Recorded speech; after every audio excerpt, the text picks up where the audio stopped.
What if Southjai sided with Southnicota during the Duel of the Fates? That's our story for today. Hope you guys enjoy this one, and let's get right into it. Our story begins on Southnicota's tower deep in the snowy taiga woods of the Minecraft world.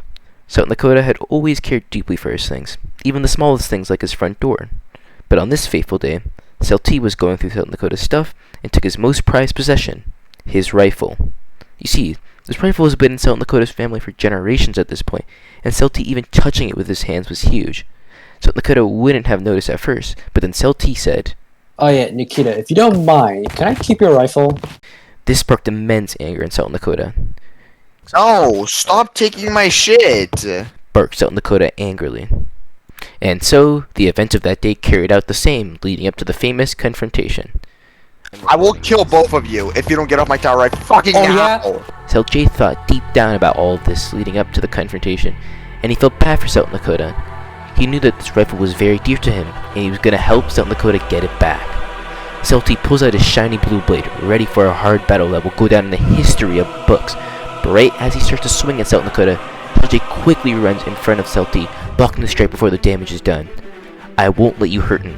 Give him back the gun," said Southjai in a demanding tone. "If you're not with me, Southjai, then you're my enemy," yelled Southjai. And so it began. The Duel of the Fates, Southnicota and Southjai against Southjai. Southnicota nodded in approval to Southjai as the two Souths pulled out their blades, ready for what they thought now was going to be a very easy battle.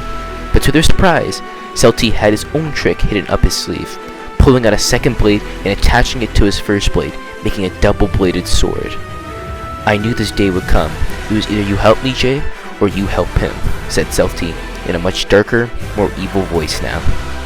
Southjai begins to charge forward, blades in hand, right at the two Souths. Southjai quickly does a backflip over Southjai's head, taking the defensive backside while Southnicota remains in the front, taking the full-on offensive confrontation. This wasn't the Souths' first time doing a 2v1, but it was always in practice back at their home village. This was the real thing. Southjai was moving around with intense speed, blocking a strike from Southjai, then another two from Southnicota. This continued on for a few more seconds before Southnicota jumped to where Southjai was, quickly and pushing Southjai back and off the roof of the tower. This wasn't the end though, as the two Souths ran down the tower to see that the battle has only begun. Southjai knew that in order to win this fight, he was going to separate Southnicota from Southjai and take them both on one-on-one. But how was he going to do that? Southjai continued to hold the two Souths off until he came up with the perfect idea. He lured one to the top floor of the cabin and closed it off. And so, Southjai quickly ran to the cabin with Southnicota staying right on his back. Southjai climbed up the ladders to the second floor and waited for the first victim to climb up right behind him before quickly blocking off the entrance. That was it. Southjai could easily take on Southnicota with his dual-bladed weapon, and so the fight continued. Southjai charged at Southnicota, but Southnicota was ready. He started to sink deep into Vapad, essentially reflecting Southjai's darkness right back at him, which weakened him, but not enough. Southnicota was getting tired, and didn't know how much longer he could last. But right as things were getting bad, Southjai accidentally broke a window when Southjai saw an opportunity to help. He quickly tossed an extra sword up just in time for Southnicota to catch the weapon, which would help a lot in taking down Southjai. With another weapon in hand, Southnicota quickly used his mastery of dual wielding to cut Southjai's staff in half and then disarming him. Southnicota had won the battle. He made Southjai give him back his gun, and then he went to talk with Southjai about future plans now. The two decided they would give Southjai another chance under a few conditions, but Southjai had already made up his mind. He was going to leave the camp and go off and do his own thing, and so he left. 8 months later, Southnicota, Southjai, and Glasscup were relaxing in their growing kingdom. All those months ago after Southjai left, they took down the legendary Wendigo and started to put focus on expanding the kingdom they had started. But they all wondered what ended up happening with Southjai. Luckily or unluckily for them, they were going to find out soon. All those months ago after T left, he started to travel north. He marched and marched and marched, till he encountered a cave in a snowy valley. He decided to stay there for a bit to rest, but he discovered something that would change everything. He found a group of ogre-like creatures that were building up an army underground, and once they saw T, they arrested him immediately.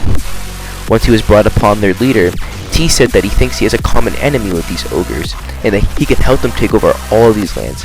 He knows ways to get powers all wish for. The ogres traded information with T, and it was set in stone. Once their army is built up, they will attack all the kingdoms in this land, starting with the South Clan's kingdom. And so on that peaceful day 8th month later, they heard a horn. It wasn't no regular pillager horn. It was different. And as Southjai looked over the hill, he saw it.